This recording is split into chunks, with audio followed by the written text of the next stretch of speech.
Good morning everyone, welcome back to the channel to a new blog. ভেবেছিলাম দিল্লির ঠান্ডা প্রায় শেষ। আজকে সকালে ঘুম থেকে উঠে সেটা ভাঙলো যে না, ঠান্ডা এখনো বাকি হ্যাঁ মেরে দোস্ত। কেন বলছি, এই যে কিচ্ছু দেখা যাচ্ছে না পেছনটা, আমি ব্যাক ক্যামেরাতে দেখাচ্ছি। বাজছে এখন সকাল 9টা, আর এই হচ্ছে আজকে ওয়েদার। মানে ব্যাক ক্যামেরাতে তো অনেকটা ক্লিয়ার দেখা যায়, কিন্তু এতটাও কিন্তু ক্লিয়ার না, মানে অনেকটা ধোঁয়াশা একদম। এই হচ্ছে এখনকারের ওয়েদার। নর্মালি বেরিয়ে পড়েছিলাম, আগের যেটা আমার আউটফিটটা ছিল সেটা ছিল হচ্ছে মানে অন্যান্য দিনের মতন ভেবে বাইরে এসেছিলাম।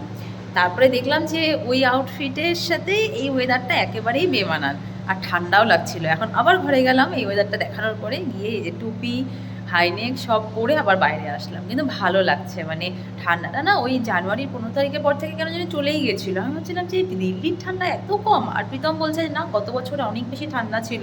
কিছুতেই মেলাতে পারছিলাম না যে জানুয়ারি মাস শেষ না হওয়ার আগেই কী করে ঠান্ডা শেষ হয়ে যায়। তো দেখলাম যে না, আজকে থেকে আবার ঠান্ডা পড়লো সত্যি। এখন অনেক দিন পর ঠান্ডাটা পেয়ে আবার ভালো লাগছে। মাঝখানে এরকম টাইমে মানে রোদ, মানে টনটনা রোদ থাকতো। তো প্রিয়ান এখনও ঘুমোচ্ছে, প্রীতম গেছে একটু বাইরে, আজকে ওর ছুটি আছে। তো আসুক, তারপরে একসাথে ব্রেকফাস্ট করব।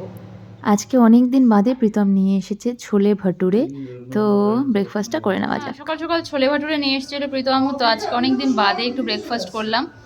আর মানে ছোলে ভাটুরে দিয়ে ব্রেকফাস্ট করলাম। আর তারপরে আজকে চিকেন এনেছে, তো চিকেনটাকে আগের দিনের মতন বললো বাটার গার্লিক চিকেন করতে, ওটাকে ম্যারিনেট করে রাখলাম আর একটু রোদের মধ্যে এসে বসেছি। আজকে সকাল থেকে যেমন কুয়াশা ছিল তেমনি এখন রোদ উঠে গেছে। আর পোকো এখানটাতে বসে আছে। কি করছো? তুমি বলবে? এই তো বসে আছো, বসে থাকো। এই যে এখন রোদের ঝলক এরকম। এখানে বলবে? নিয়ে এসো, নিয়ে এসো, আমি বসিয়ে দিচ্ছি। হ্যাঁ, বসো। এই স্নান দান করে পুজো টুজো দিয়ে আসলাম খুশির রুমে। খুশি যাচ্ছে লে ওভার, তো দুদিনের জন্য টাটা বাই বাই। আর এখানে খুশির আজকের থেকে নতুন মাসি এসেছে, তো খুশির এখন রান্নাবাড়ির কোনো সমস্যা নেই, তো বানিয়ে দিয়েছে আলু কা পরাঠা। তো আমি এখন খুশির সাথে একটু টেস্ট করে দেখবো মাসির হাতের রান্না। তো ঘরে চিকেন ম্যারিনেট করে রেখেছি, আর হঠাৎ করে প্রীতম বললো আজকে একটু বাইরে খেতে ইচ্ছে করছে। লাঞ্চ আমরা এখানে আসার পরে একদিনও বাইরে করিনি, তো একটু ডিফারেন্ট কিছু করতে ইচ্ছে করছে। আর বাইরে ওয়েদারটা আজকে সকাল সকাল দেখিয়েছি, এত সুন্দর না, একদম পিকনিক পিকনিক ওয়েদার। তাই আমরা যাচ্ছি এখন স্যাফরনে, ওখানটার থেকেই লাঞ্চ করে তারপরে আসবো। আর যেটা চিকেন করেছি সেটা রেখে দেবো রাতের জন্য। তো এই যে বেরিয়ে গেছি, প্রীতম আসছে পোকোকে নিয়ে। পোকো, পোকো কোথায় যাচ্ছে? লাঞ্চ করতে যাচ্ছে, বুম বুম করতে। তো আমরা যাচ্ছি এখন স্যাফরনে, আর একটু বাদেই আছে। পোকো দেখেছে এখানে কত পায়রা লাইন দিয়ে বসে আছে, পায়রা লাইন দিয়ে সব পায়রা বসে আছে এদিকটাতে। আবার পোকোর কাউ কাউ। আমরাই ফার্স্ট, পুরো ফাঁকা, কেউ নেই। আমরা এর আগে রাতে এসেছি, বাট দিনের বেলা এত ফাঁকা থাকে, এই ফার্স্ট দেখলাম। এখানে আমাদের অর্ডার তো করা হয়ে গেছে, যতক্ষণ না অর্ডার আসে ততক্ষণ পর্যন্ত পোকোর জন্য। যেটা আমরা শেষে খাই সেটাও শুরুতেই খাচ্ছে।